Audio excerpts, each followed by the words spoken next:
Hi wrestling fans, thanks for clicking on the Doretta D. Rose report. After last night's SmackDown taping in San Diego, Edge cut a promo, putting over the city and its fans, of course. Get that cheap applause. Edge talked about wrestling Eddie Guerrero in San Diego on SmackDown years ago and tearing his Achilles tendon then. The next, if you're keeping track of this, the next elimination on WWE NXT is going to be taking place February 22nd next week. The show is going to be then down to 2 rookies. The final season, for the final season anyway. But season 5 is scheduled to begin on March 8th. No confirmation on plans for NXT. Whether it's, as far as we know, the last thing I think it was going to be a father and son thing. So I guess that's still going. Alright, and as noted before, Rock did a 20-minute promo on Raw from 11 o'clock, about 11:20. Averaged about 5.7 million viewers in comparison to the second hour of the March 29th Raw after WrestleMania 26, when Shawn Michaels gave his farewell speech to the viewers. It did a 5.7 million viewers. So it was like 100,000 different on viewership, but we knew Shawn was going to be there and knew he was retiring. That's why it was up then. Didn't know about Rock. And they did a hell of a job on keeping that a secret. Normally, the internet folk sniff out something like that. The segment with Rock averaged around 3.1 million viewers, and in the adults of 18 to 29 demographics, where they kind of like to be at. According to the latest issue of Figure 4 Weekly, the current average number of buys per TNA now, pay-per-views, events are approximately 17,000 in North America. By comparison, the average of TNA pay-per-views event garnered approximately 26,500 North American buys in 2007, according to Wrestling Observer Newsletter. So they're down, not quite, well, just about half. I don't know how much is economy, how much is, as we know. But anyway, those numbers, by the way, are based on sources within TNA. The organization doesn't publicly release pay-per-view buys and don't have to because they're not public. They're private.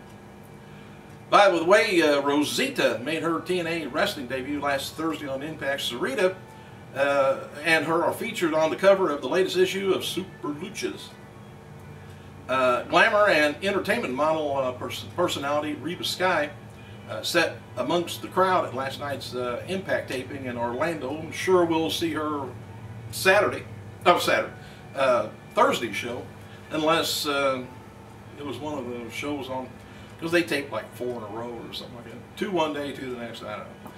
Anyway, 1 year ago, WWE aired the final episode of ECW on Sci-Fi. Time flies. Poor guy. The show saw Ezekiel Jackson defeat Christian to capture the ECW title. The belt was retired right after the show. Oh. WWE released The Rock's I Bring It t-shirt from Raw, as well as re-releasing old merchandise from him. Also just released in their WWE Shop Zone website is WrestleMania 27 magazine, which looks familiar, or it looks like, you know, every other previous WWE WrestleMania thing. And the new King Sheamus Top Rope t-shirt, it's on there. And for what it's worth, Husky Harris has been added to Florida Championship Wrestling's roster. Husky was written off of WWE for the time being after a punt kick from Randy Orton on Raw recently, and there were some rumblings in the WWE. They weren't happy with Husky's look, hence the word Husky. And they were high on his in-ring skills though, and he did good for a guy his size, and he really didn't look to me that big, being over 300. Well, I guess he is, because they like the slim and trim people now. That's why I can't get on there. Anyway, this week's Raw, The Rock returns ranked number 3 on cable TV for Monday night, right behind the History Channel's American Picker and Pawn Stars. I don't know why that beats out them, but anyway, the Detroit wrestlers, the Bumpin' Uglies, Jamie Cox, Eddie Venom, and N8 Matson are featured on the new video as they sleep Oracle of the Dead. Former WWE star, remember Chris Lewinsky, whatever you want to call him. Anyway, he's going to be giving a speech entitled Concussion Crisis, How One Leader Can Make a Difference. And at the Western New England College, look like Springfield, Massachusetts, February 22nd. The official theme song of WWE's Elimination Chamber is Ignition by Toby Mac. His Showstopper single was previously used as WWE theme for 2010 Fatal 4-Way pay-per-view. Just to let you know. The WWE diva Michelle McCool, she appeared to be injured when she came out at do the commentary last night on SmackDown, the taping, for Maurice and Layla versus Beth Phoenix and Eve Torres match. McCool limped to the ring and was wearing a cast on her right foot. She later wrote on her Twitter account that it was throbbing. I guess she's talking about her foot. Triple H versus Sheamus in the street fight is being advertised for March 19th, Raw, Madison Square Garden. See who he's going to be going after.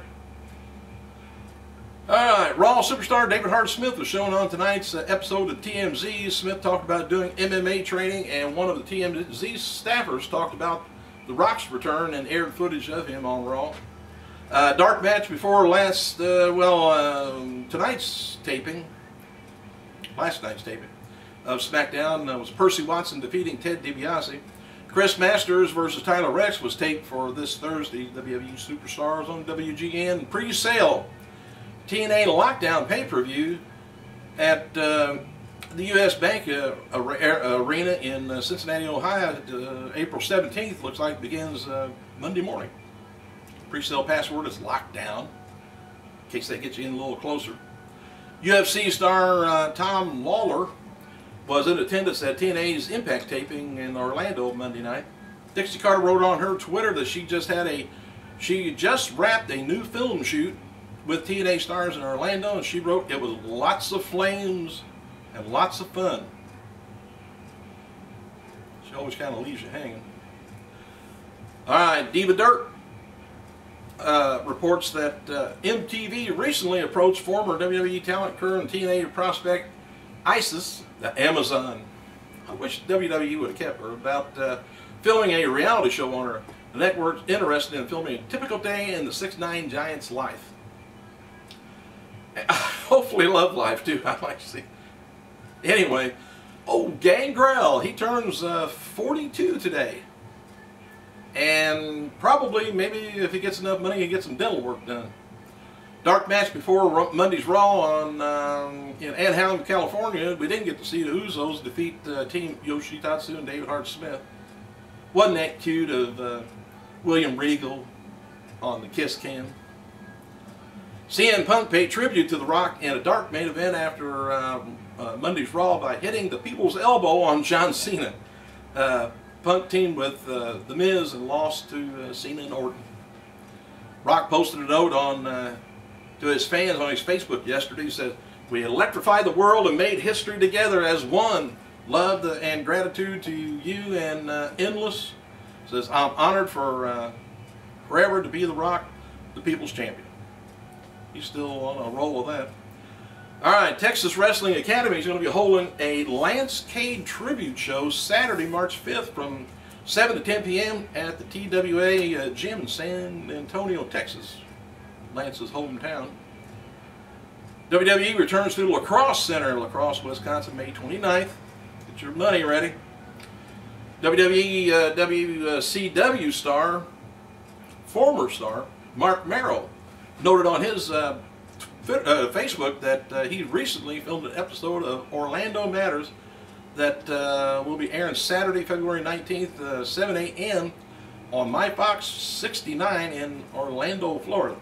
Don't know nothing about that.